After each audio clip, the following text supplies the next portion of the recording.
You trust doctors, right? You trust them to heal you, to protect your children, to save lives. But what if the person meant to save you and your children was the monster you never saw coming? 299 victims, most of them innocent children, exploited while under anesthesia. He documented every detail, writing it all down in his journals. For over 3 decades, patients walked into his operating room vulnerable, unconscious, and never knew the horror awaiting them. And yet, no one stopped him. He was respected, trusted, a board certified surgeon. But behind closed doors, he was something else entirely. We walk into the hospital when we're sick. We trust that guy in the white coat.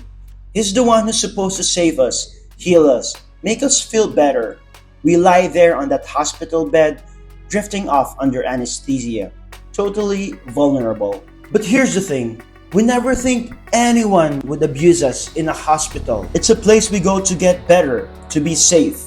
We trust the doctors to take care of us.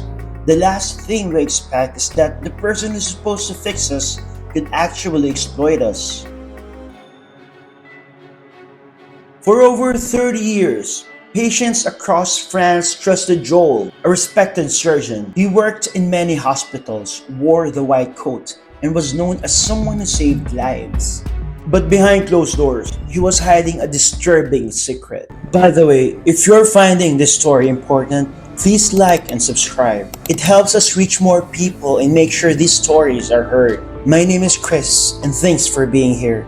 Let's go back to the story. Joel sexually harmed his patients while they were unconscious, lying on the operating table.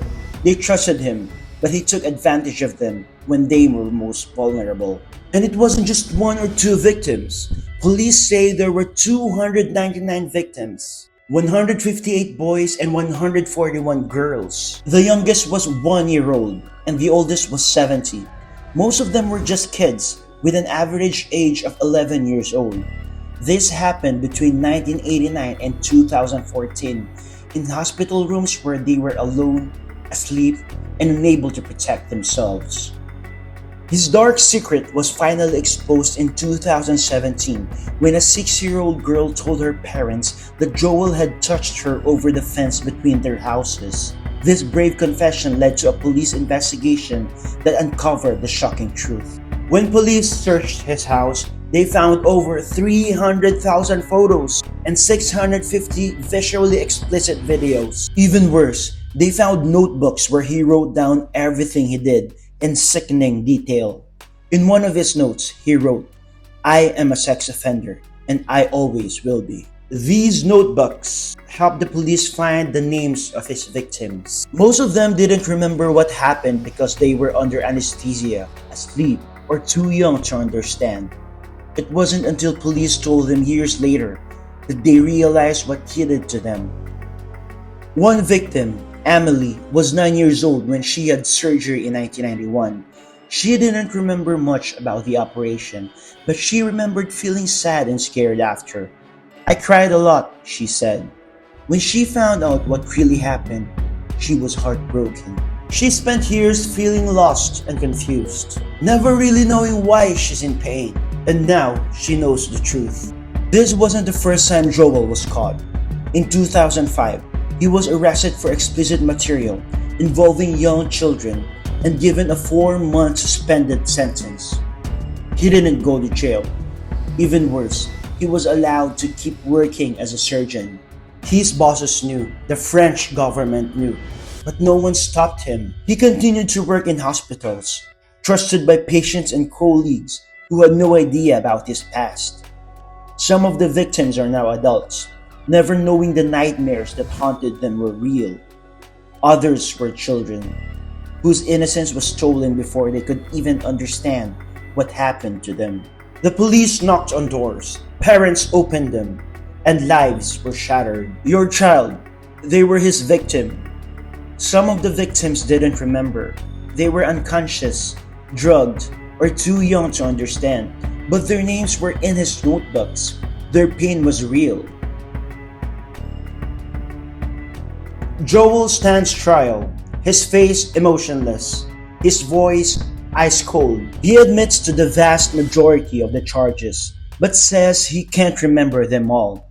299 victims over 3 decades of abuse. He kept notebooks, meticulously documenting his crimes, as if he was proud of them. And now, he says he doesn't remember? The court listens as survivors speak. They are no longer children. They are adults now, haunted by nightmares, memories that never made sense until now. Some didn't even remember the abuse until the police knocked on their doors. Their lives forever shattered. His former colleagues are silent. The hospitals where he worked refused to answer how they allowed him to operate on children even after his conviction in 2005. He was found guilty of possessing illegal child materials back then, but no one stopped him. He continued working. He continued violating children. The medical board and the hospital knew. They were informed. The French Ministry of Health knew. Yet they did nothing. The system protected him, allowing him to wear his white coat, his authority, his power. This was more than one man's crime. This was an institutional failure, a profession that looked the other way, a system that protected a predator. Joel faces up to 20 years in prison. But is that enough for 299 victims, for lives shattered beyond repair? And what about the hospitals that hired him, the system that protected him, the people who knew and did nothing? Justice doesn't end with his sentence. The questions remain. The wounds are still open. And the most haunting question of all, how many more predators are hiding behind white coats? This isn't just about one man. It's about the system that allowed him to exist. And until that changes, no child is truly safe. On this next case, we uncovered something truly disturbing. Click to watch now.